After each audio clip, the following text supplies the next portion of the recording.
Man's talking shit when I take off my headphones. That's cool. That's what's up. What NBA fandom? What NBA team can we relate that to?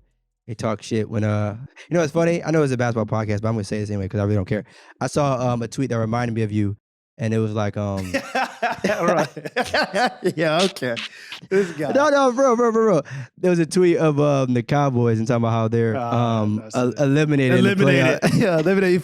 He started like, yeah, I know. Like being a Cowboys fan is always like being a Cowboys man. Like being a New York Knicks fan. It's just like we know they're ineligible. No, it's not the same thing though. I'll tell you the difference between being a Cowboys fan and a Knicks fan.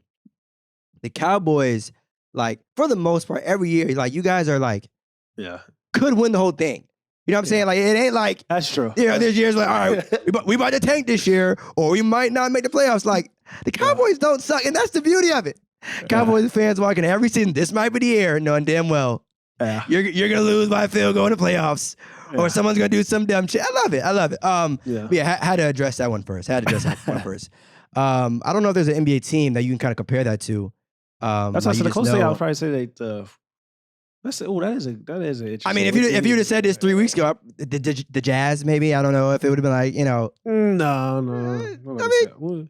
Well, historically, like, but it's crazy when you think about it, like, which is kind of, I know we talked about like the Jazz, Donovan Mitchell, and all that stuff like that. They're really tanking. When you really think about it, like, the Jazz historically have never really tanked or had a rebuild. Like, they've always been like a 45 to 50 win team. Like, they're been a like consistent organization. They never won a championship or anything, but it's just kind of like they've been consistent of like, yo, being a playoff threat. So this is like the first time where they're just saying like, to hell with it. Like, we're all in. Like, we're all in. Well, I respect that because we always talk about like being at it's nothing worse than being in the middle. So at least they're like, if we're not competing for a top 4 seed, we're not going to stay in this like play-in situation where we want to tank. So yeah, that matters. At least they made a decision. But I want to think to myself too. What are some teams you feel like they could take notes from in years past? Like, have there been any successful tanks? Maybe Philly and everything that they've kind of gone through and it actually worked out. Philly was a long like process. Well, I mean, quality tank jobs don't happen often. That's why they're called tanks. True. I would say the Boston Celtics.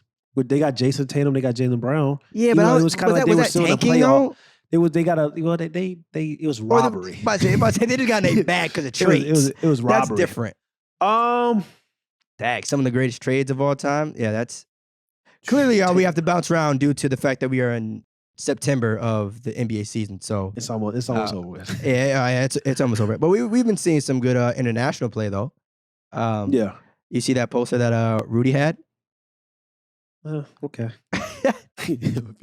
Then I saw his ass get cooked on the perimeter like the NBA playoffs. But you know what though? Some of those plays, Rudy was actually playing like fantastic defense, and Luka was just being Luka. So I will give him his respect in that. Because again, when players get a little wacky on the defensive side, I would be quick to say it. But at the same time, Luka has been acting crazy lately. Let's have this conversation though, like with Giannis Antetokounmpo, like. Giannis is playing phenomenal. Like, there's been people that have been talking about Giannis in this play. Some people giving him credit, some people not giving him credit. The idea of the best player versus the most dominant. Like, was Shaquille O'Neal ever the best player in the NBA to you? Wow. Absolutely. I get what you're saying. There is a difference between being the best as well as the most dominant. But in this situation, the answer is yes. In both, for Shaquille O'Neal and Giannis. For Shaquille O'Neal as well as Giannis, especially right now. Because like I said, I don't see anyone else that could make a legitimate, clear claim. Obviously, we have KD. We got Stephen Curry. He can make a claim. My apologies. We got Luka, of course, and a whole bunch of other guys. But in terms of dominance, I mean, definitely with Shaq. Like, I'm not even gonna. Definitely with Shaq. I don't see anyone else around that time that could have. Most dominant and the best player for those 3 years where the Lakers three-peated. Yeah. Now I think, to me it's a no-brainer that Giannis is the most dominant. But if you want to argue best, you could throw Stephen Curry in there, KD and stuff like that. But Shaq was both. I'm not even like there were levels. I don't because then if you want to make the case, who else could have been in the conversation? I don't know, maybe his teammate, Kobe Bryant. Like you can argue that Shaq was the most the most dominant. Kobe probably was the best player, or ascending to the best player if he wasn't the best player. Like they kind of had the best one-two tandem in the NBA during that time. That's why I asked that question, because I look at the Giannis situation and people are starting to bring that up again with like the whole like, all right, the most dominant versus the best player. So I think when people talk about more so the best player, they're talking about completeness offensively, because they can't be talking about defensively with Giannis, because even though I feel like Giannis, still doesn't really guard, help side and his rim protecting is Hall of Fame level. So it's just, I'm guessing that's what they're talking about, most completeness of like being unstoppable or unguardable or having no flaws offensively. That's Yeah, why he can't be the best player, but he's the most dominant. So right. it's an interesting like conversation. Yeah.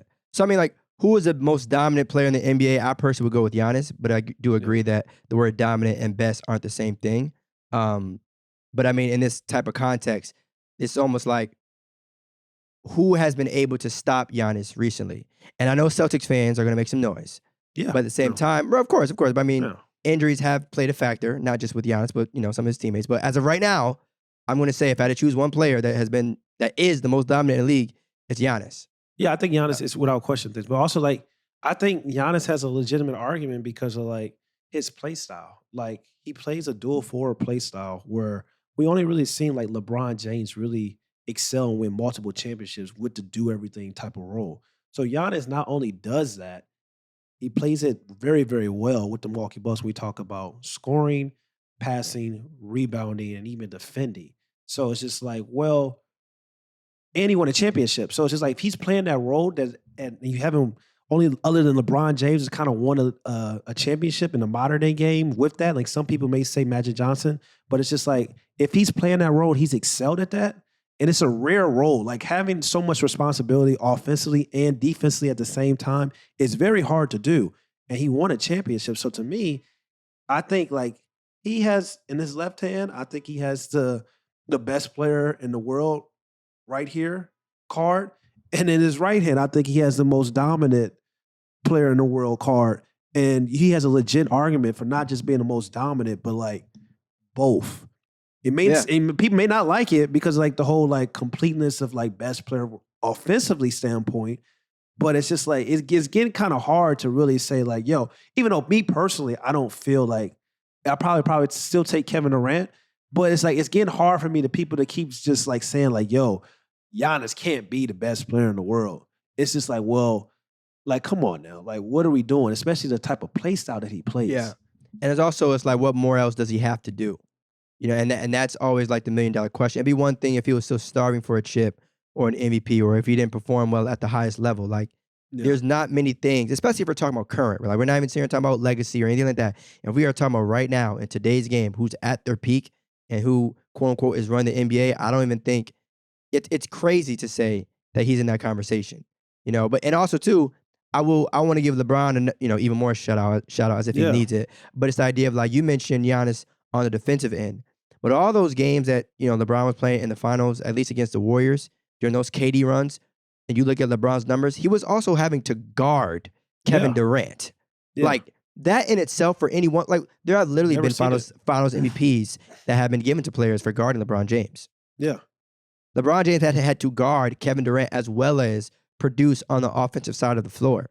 So it's like, well, I don't really know if it's the exact same thing, but of course, giving flowers to Giannis. But I think, I'm not saying you were implying that, but not guarding, not completeness. I'm more so talking about like having the offense like responsibility that runs through you when we talk about like scoring, passing, rebounding, offensive reboundings and stuff like that. Like he's the engine. That's what I'm kind of talking about. The dual forward role, the do everything type of forward. Like we look at like engines. Like LeBron was an engine. Giannis is an engine. LeBron's still an engine. Crazy to think about. Luka Doncic is an engine. Cade Cunningham may have the potential to be an engine. Wow. James Harden was an engine in Houston, even though he's not really a forward. He's a hybrid guard or really a shooting guard. But it's just like having guys that like have success being an engine and winning a championship. Other than, like I said, LeBron James, who has done it his entire career and has done it like nobody can probably do it in the history of the game. Giannis has done that even though it's not as true as fully, like you were saying, fully done, but it's like it's as close as we probably going to see in the modern game of winning a championship. I can't think of anybody other than Giannis has done that type of role, and won a championship. As great as James Harden's Houston run is, Luka Doncic is still young. He hasn't been to a finals. He hasn't won a championship yet. In this modern day game, I didn't know if you were done it, but I don't. No, even I'm just thinking about about. Magic Johnson though. Even Magic Johnson could be like, some people may say, but that's not because Magic ain't really guard. So it's just like you probably can't even throw Magic in that conversation of this play style that we're talking about. I think Kevin Durant could do it if he had to, and I want to emphasize the That's part true. of if he had to. I'm not saying that with those 2 chips that he wasn't doing it, he wasn't capable. But I mean, look, you playing with 2 of the arguably the other 2 top 5 shooters to ever play the game. But my thing is, I think KD, if he were put in a similar situation, let's say with Milwaukee, and he had, Drew and Chris, maybe he could probably do something similar.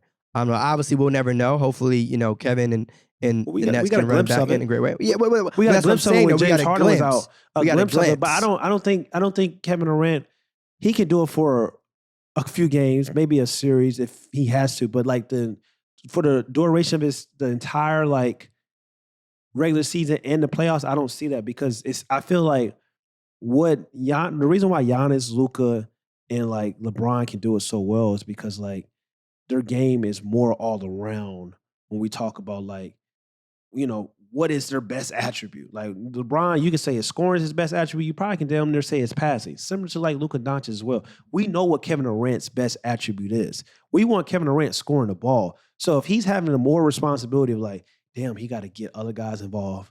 He got to rebound. He got to get offensive rebounds. Like he got to facilitate the offense. He got to get this guy open. Like that's like not what Kevin Durant does best, or what we want Kevin Durant to do. We want Kevin Durant to go out and just pure scoring.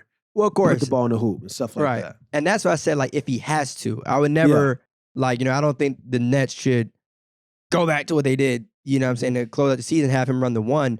But I feel like, and also, too, it all depends on who, like, the guys, I don't like to use the word sidekick, but the number 2 option on the team is, right? So as great as LeBron is, he still played with Kai.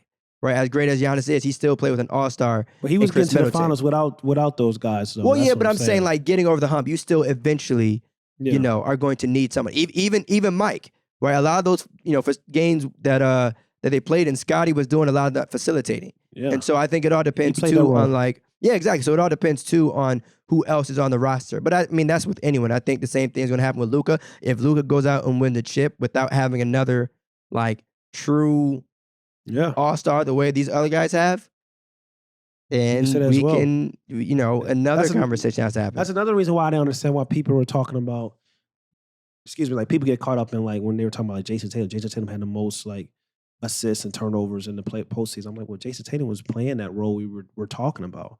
That's not what we want Jason Tatum doing. So it's just like, could he do it? Yes, he did it really well. But of course, like it was going to be turnovers, going to be things that like, has happened with him trying to play that role because that's not the role you necessarily want him to be playing. Similar to Kevin Durant. I think the only thing that was unfortunate with Jason was the timing of it. For all that to kind of happen in the finals, it's like, okay, that's obviously where people judge you the most. And again, it goes back to if we're getting ready to say you're one of the best players in the game, top 10, 15, whatever, and then we see a finals performance like that, then it's like, okay, question marks can raise. Not me. I'm still on the Jason Tatum bandwagon, but like it's, I'm not lost at the fact that some people would ask questions, right? And again, like to your point too, like if that's not his role, especially if he hasn't been playing it all season, in what world do you think he's going to excel at that in the NBA Finals, right? Yeah. So it is a slippery slope kind of thing, but at the same time, you're judged by wins and losses, right? Yeah, I mean, I'm just saying it's just like people don't really understand play style and team situations. Of course. They look at like, oh, this team doesn't have a point guard, a true point guard. And then they sit up and talk about, well, Jason Tatum is filling in that role. He's doing something he's not accustomed to doing. That's why it was also even so like questionable when we were talking about watching the Brooklyn Nets versus the Boston Celtics series because they had Kyrie Irving, the most skilled, probably point guard that ever played a game, and Kevin Durant was bringing the ball to court. And we were just like, what the, what I'm saying? It's just like we look like, what the hell is going on? So, the good thing is though, they'll have Ben Simmons back this year. I think, yeah, we could talk about that too. What's your expectations for Ben Simmons heading into this season? I think he'll make the lives of Kevin Durant and Kyrie Irving a lot easier because Kyrie is still a guard that can put the ball in the hoop. I know we label him quote unquote a point guard, but I think you can make the case that Ben Simmons is more of a point guard than Kyrie, to be honest. I mean, just in terms from a facilitating standpoint, and I personally natural feel for I'm saying from stuff like for what I want from that team, I would prefer, I mean, we saw it too when James was there. Kyrie playing a little bit more off ball and definitely allowing Ben Simmons to kind of run the show, if you will. Not necessarily saying get the ball out of Kyrie's hands, definitely not. But it wouldn't hurt to see Ben at the one surrounding himself with shooters, like we mentioned before. That lineup of Kyrie, KD, Ben, Joe. And someone else, it's my mind. But this idea, you have Ben at the top, you surround him with shooters, and you good to go. I mean, he could be the difference maker for them to at least get to the second round. I mean, I think he's gonna be great. I mean, we need to get Ben on the podcast because, like, I think people have kind of forgotten about like how great Ben Simmons is, especially his defensive capability. Yeah, and then he's getting situations like you said, you surround him with shooters and stuff like that, and then even like. The fact that he's with a bunch of guys that can like spread the floor and shoot and score, that may make him more confident to shoot the ball more too as well. Because it's just like, well, what the heck? Like everybody doing, I might as well do it as well. Yeah, no. To see the but I'm just saying, like when you see everybody doing something and stuff like that, sometimes as your confidence builds, where it's just kind of like the attention's not all on him. So if he may feel more comfortable taking wide open 15-footers, he may feel more comfortable taking, 3-point shots because like the attention is never going to be on like Ben Simmons when we talk about scoring the ball or him even being the second best player. Like he can just really do what he's great at doing and excel at what he's great at doing and then let his game come to himself and have more confidence to shoot the ball. So that's what I mean by that. I mean, no, I hear you. I mean, the only reason why I said no is because this is a situation where I feel like he won't have to. Just because he doesn't have to doesn't mean that he won't feel to build confidence in order to do it. I don't think Ben Simmons can't shoot, honestly. Like, I think it was more so like, having this expectation and pressure of like letting him, people trying to force him to be something that he's not, is kind of like, that can be if somebody's trying to force you to do something that that you not comfortable in doing, but it's just like in Philly, you're the second best player. Clearly, like, we're a championship caliber team. And of course, the Brooklyn Nets are still gonna have those expectations, but nobody is gonna be looking at Ben Simmons to be a scorer. You know what I'm saying? They're gonna be looking at Kyrie Irving and Kevin Durant to do that. So that's gonna allow him to play his game.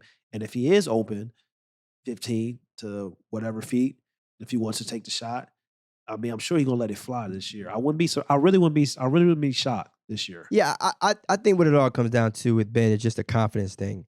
Because me personally, like, I'm not a fan of the Nets or the Sixers, but like, if it was someone on the Lakers, like, I could accept, perfect example, the Lonzo situation, right? When Lonzo first came to the league, everyone's talking about, his jump shot, can't shoot, this and that. And not only did he work on it, but I think the confidence built up in order for him to take those shots during the game. But when you're watching and seeing like guys like Ben being at the top of the key and dudes literally being in the paint, that's not just he can't shoot kind of thing. That's just like he won't shoot. And there's a difference. Because even with Rondo, right? Even with Rondo dating back to his years with the Celtics, yes, his shooting may not have been the strongest, but at least there was some sort of confidence where at least, all right, you had to at least be at least arm's length. So at least if Ben, I feel like, develops the confidence to give those other guys some type of space, they're going to be all right. No one is asking Ben to shoot 40 behind a three, but at least make defenders think. At this point, it's just like, oh yeah, like I said, if you look at that roster, it's just kind of like, I don't feel like that roster was a great enough roster for him to build his confidence. I feel like this roster isn't a great enough roster for him to build that confidence because he's going to have so many guys that can shoot, and it's going to be like no pressure for him to actually be a legit scorer. Like he was a number 2 option with the Philadelphia Sixers. Like he had to score. And it's just like, that's just what it is. And if we keep looking at some of these Philly teams, Philly was never built around Ben Simmons. So it's just kind of like, as much as people love to say about like, oh, they were clogging the paint, it's just like, well, those teams weren't really, they had Joel Embiid in the paint as well. That's not really a great like formula for what Ben Simmons does, tacking to the rim and stuff like that. Sometimes you got to get layups. Sometimes you got to get dunks. Sometimes you got to get a rhythm before you can even want to shoot the basketball. Not everybody's going to be like a Kevin Durant or Kyrie to say like, yo, It don't matter if I'm open for three, open in the mid-range, like I'm a scorer, like I can shoot the ball. Sometimes you need to see the ball in the hoop first with easy shots in order for your game to open up or you to have more confidence when the game continues to flow. I agree with that. Not everyone is going to be a Kevin Durant, a Giannis, or LeBron, where it's like, okay, you put them in any system, they're going to thrive regardless. But here's why I can't let you or Ben Simmons off the hook. At the end of the day, Ben Simmons is a former number 1 overall pick. Then day, Ben Simmons did have that nasty-ass contract. And you mentioned before the idea of when Rudy gets his contract, we got to hold him to his contract. We got to do the same thing with Ben. Even though, I'm so serious. The fact of the matter is, we can't sit here and give you a nasty-ass contract and then say, well, the team isn't built. You don't get the best of both worlds.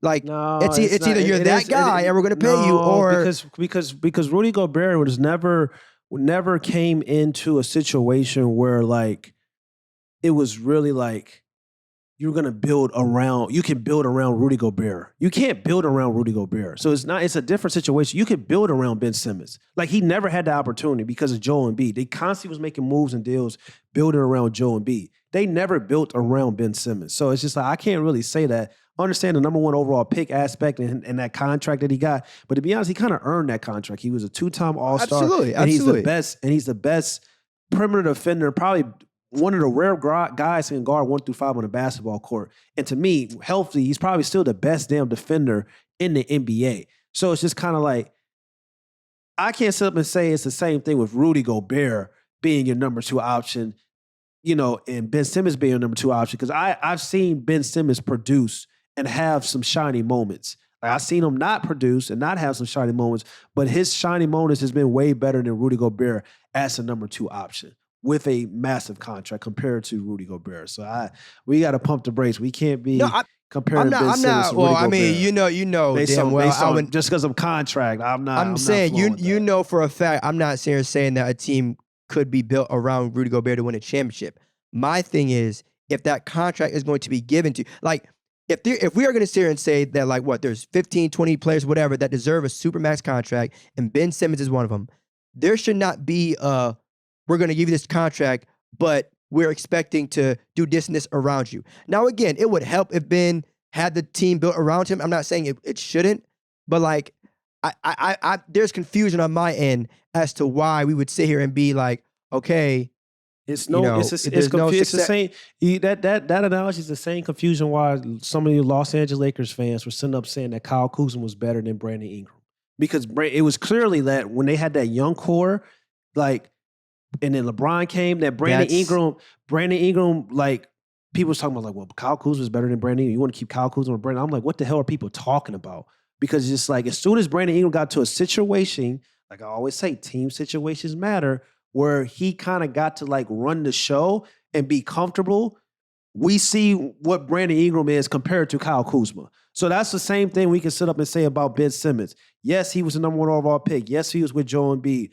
But we did not see a situation where a team situation that was actually, benefiting his overall game.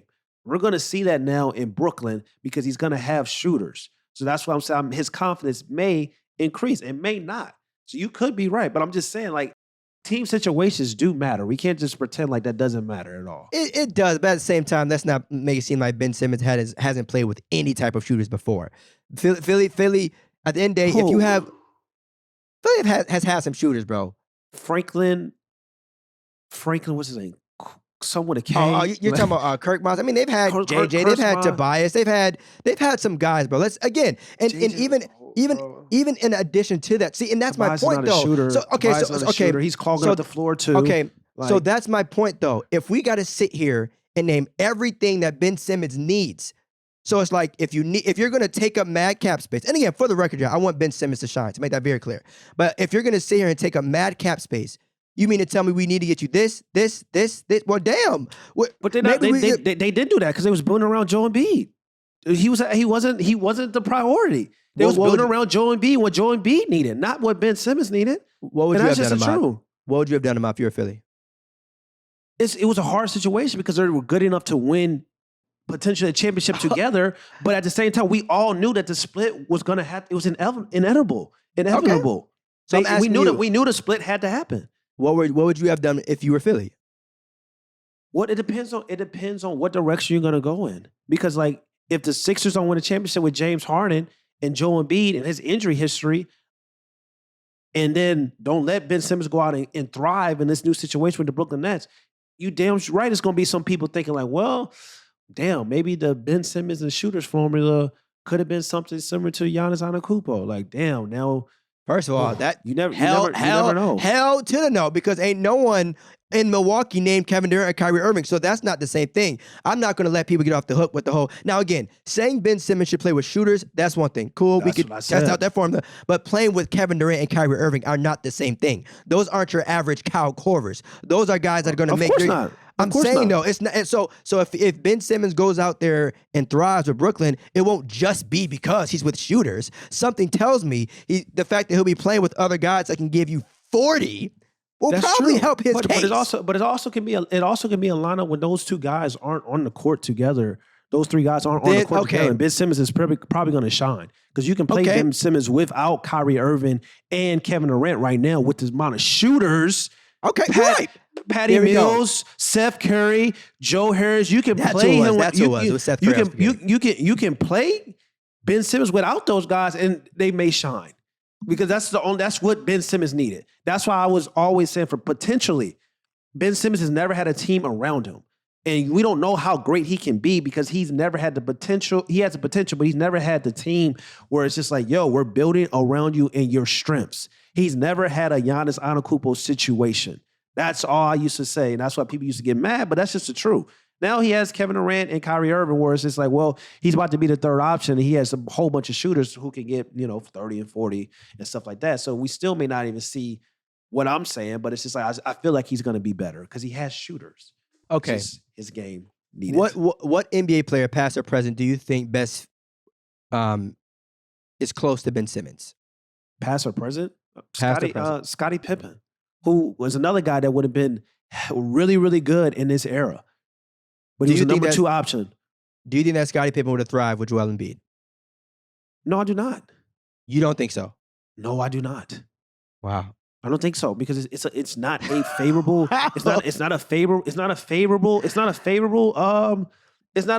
system. Scottie Pippen, Tobias Harris, Joel Embiid is not thrive in it like, be a playoff caliber, maybe championship caliber team. Yeah, but probably making it to Eastern Conference Finals and making it to the finals. No, hell no, I don't.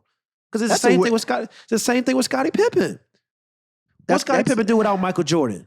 22 points per game, 8 rebounds, 6 assists, 3 steals, 1 block per game. And people was talking about, damn, like, oh shit.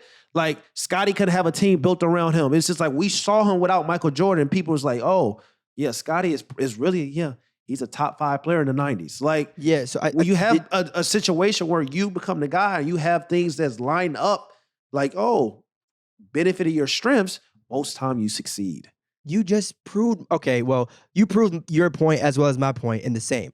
So Scottie thrived without Michael, right? He didn't win a championship, but he still thrived. So the unfortunate part here, even dating back to your Brandon Ingram and Kyle Kuzma situation, we haven't seen Ben in the light of being surrounded by shooters. So it's tough to have this debate because we haven't really seen it yet. Even with the Brandon Ingram versus Kyle Kuzma thing, which I want to address, by the way. During that time, I know everyone's going to sit here and say that, when B.I. left and got his own team, he went crazy. During that time, bro, when they were on the same team, when B.I. and Kuz were on the same team? No, it wasn't. Kuz, bro. No, it wasn't. I didn't even say anything. No, it wasn't. I know what you ain't got to say. No, it wasn't. I didn't say a word. It was no day ever where Kyle Kuz was a better basketball player than Brandon. I did not say a word. It was no day ever. I didn't say a word. You Lakers fans got delusional because Kyle Kuz was put up them damn empty stats on that whack-ass Lakers team, and people was losing their mind. And Brandon Ingram was right next to him. What are you talking about? They both was tossing up empty stats. Bro. They teammates.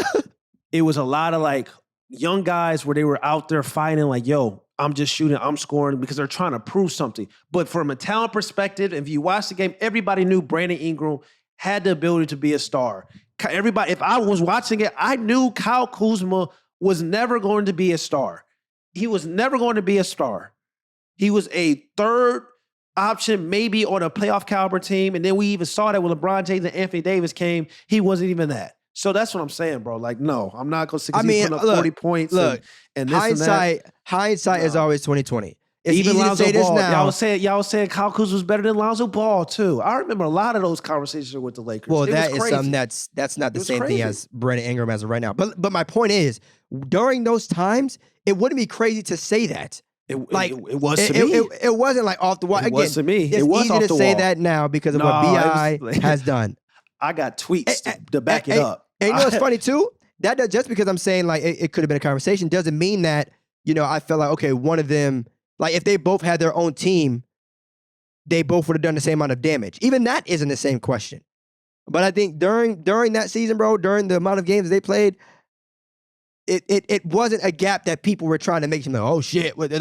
Kuz is right there, bro. Let me tell you, Kuz is right there. No, it wasn't. No, it wasn't. And then it was a time. It was a reason why that the New York Pelicans was like, oh, keep Kuzma. We want Lonzo Ball, Brandon Ingram for a reason. Oh no, we don't. Keep Kyle. And again, we want Brandon Ingram and Lonzo Ball for a reason. Everybody knew, bro. Everybody knew. There's a difference. If we're saying talking about who's better right now or during that one season or whatever, during versus that time, prospect, it was still Brandon Ingram. It was still Brandon Ingram. It was. Hey, like I'm not mad at it. It's still BI. So I'm not like saying, hell no, it's Kyle Kuzma. It was still Brandon Ingram. It's always been Brandon Ingram. It's always been Brandon Ingram. Always. Kyle Kuzma came in, and people don't understand this because Brandon Ingram and Lonzo Ball came into a situation where they wasn't as seasoned, talk about for like playing the game at a high level the same way Kyle Kuzma. Kyle Kuzma was he a senior? Did he get drafted? That's what I'm saying. That was another thing too. He was older. He was older. So he came in and it was just like, oh, he was doing more things and stuff like that. But the same Kyle Kuzma that we saw with the Los Angeles Lakers right now, that during those years, we've seen the same Kyle Kuzma with the Washington Wizards. Like he hasn't done nothing to like really like say, oh, improve. It's just like, oh, that's Kyle Kuzma. A great starter on a poor team and probably a role player on a playoff team. That's what Kyle Kuzma was. And yeah, I don't think you watch Brandon Ingram. I used to watch Brandon Ingram. It was just be like, yo, like people really saying that Kyle Kuzma better than Brandon Ingram. Brandon Ingram was 18, 19 years old. Like he could do everything on the basketball court.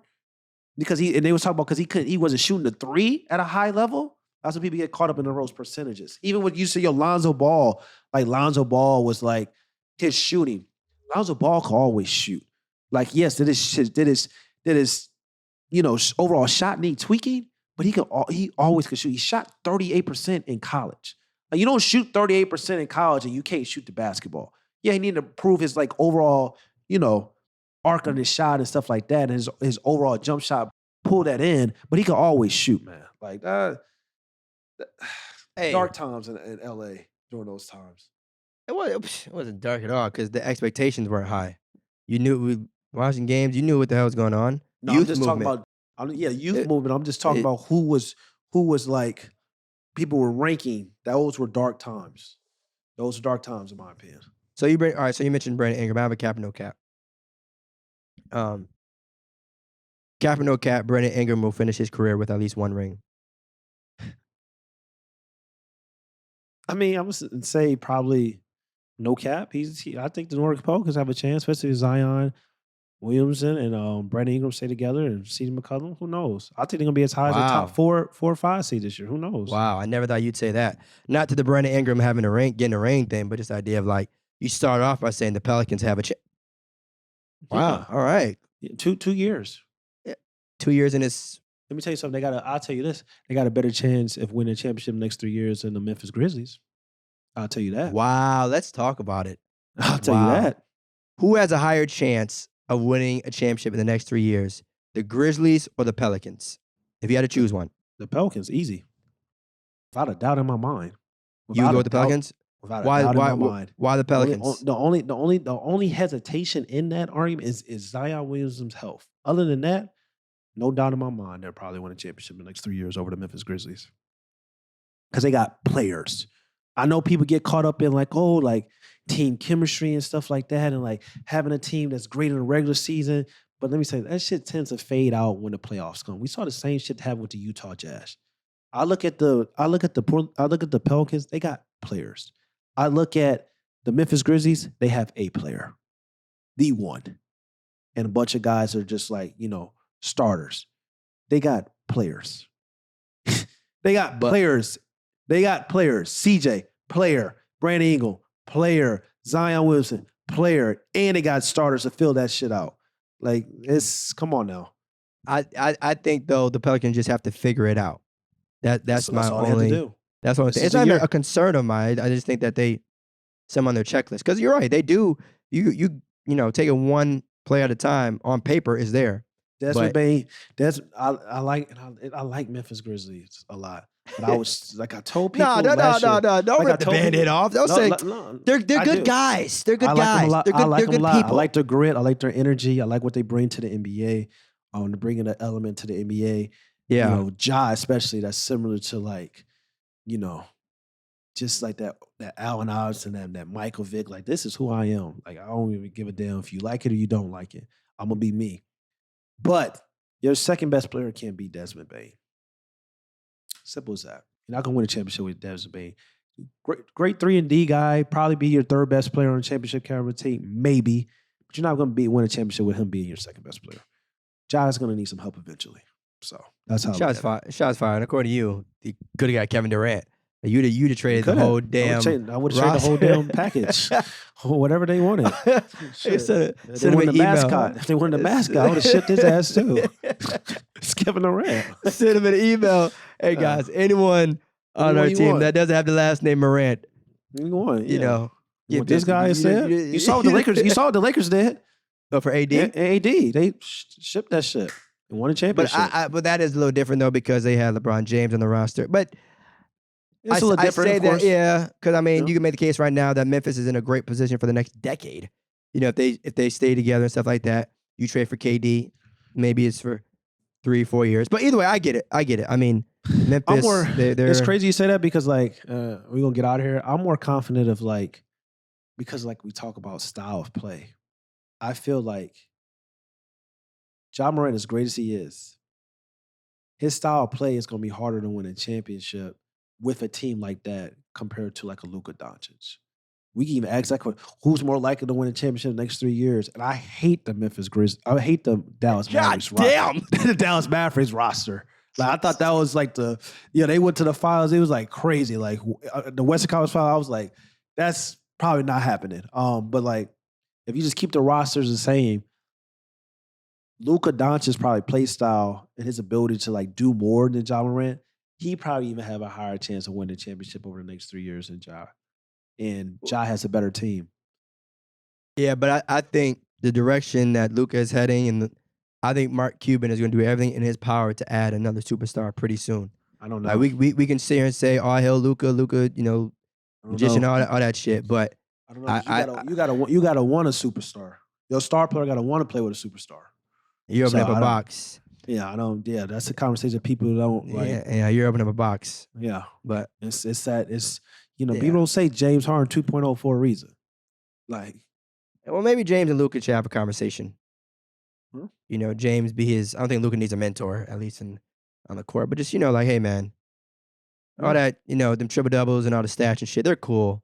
The MVPs you're probably gonna get. It's fun. But you gotta get some jewelry. You don't want to have no naked fingers out here, man. It's important. Luka has. It's not worth it. These guys got time. But that's what I'm saying though with the whole James Harden example. And who knows? Maybe James Harden returns to MVP form. But at the same time, the 60-point strip dubs, everything he did in Houston, all that, it matters. No ring and no ring. So that shit don't matter as much as people think. What a ring? Not when you being a legend and not having a ring. Oh yeah, we know Ahmad. It's like it don't. We know. As much as long as you can get buckets, it doesn't matter. It's not much people think. He's like James Harden's going to go down as solidified as one of the best players of all time. Yes, it would help if he had a ring. Yes, it would help Allen Iverson if he got a ring. Just like it may have helped Reggie Miller if he had a ring, or Charles Barkley if he had a ring. Do not put that. It's certain. It's certain players where like their greatness is going to shine forever, no matter if they didn't win a ring or not. That's James Harden. That's Allen Iverson. That's Russell Westbrook. It's like not everybody's been blessed with great team situations like number 30 in the damn Bay. Or like who else has been blessed with a great team situation I can think of? Like Michael Jordan, blessed with a great team situation. What the hell? Like it's like of all the names you think of, you say Michael damn Jordan? Yeah, after they finally figure shit out, Michael Jordan could have literally went to any team in the history of the National Basketball Association. And they would have won championships. Literally any team. When he wouldn't have won 6, it helped that he was on the best damn team. Well, you just named like 10 guys that haven't won anything. I'm just saying, but and I said that because of team situations. I'm not talking about something that's not real. I'm talking about shit that plays a part. Some people are blessed in great situations. Some people aren't.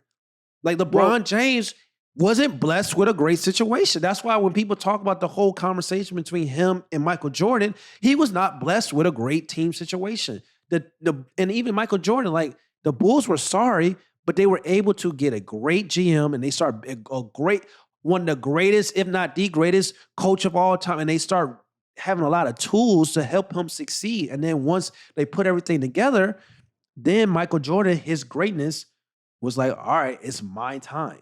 So those are team situations matter, man. People get caught I agree. up in that shit. Like, see, I wasn't even saying that shit matter, man. I wasn't even saying that from a legacy standpoint. Like, oh, if James Harden had a ring, he'd be top 3 soon. That's not what I meant. I just meant like as you look over the course of your career, the stats are there, the accolades are there. You got the money, you got the success, all that, and people can sit here and say like, who cares? I had a great career. That's bullshit. At some point, you do think about, well, damn, I wish I could have had at least one. Yeah, and that's fine. And then you get a championship, or you win 2, and then you win 2 Finals MVP, and then you got clowns talking about, oh, that didn't count because he went to the Warriors. Oh, that didn't count. No.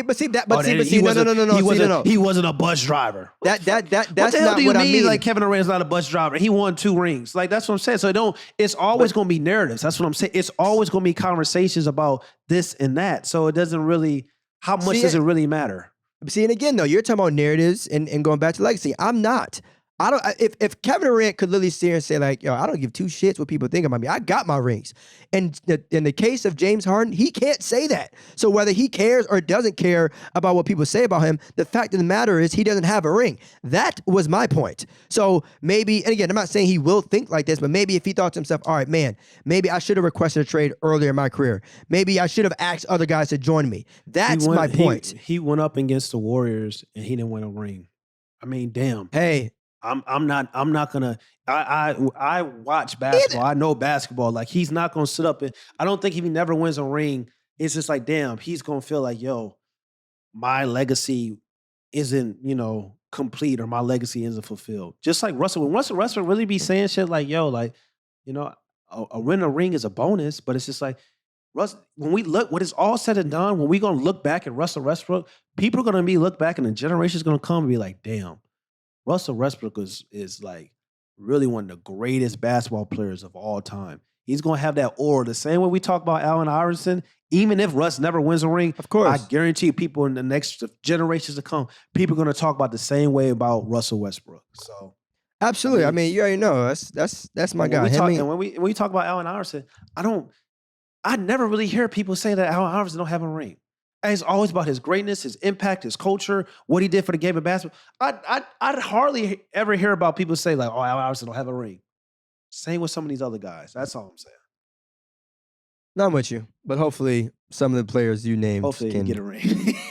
Feel me? When it's all said and done, because things too, they still have a shot, right? Like Russ all bias aside, James Harden all bias aside, they still have a shot before time's up. Hopefully they get one.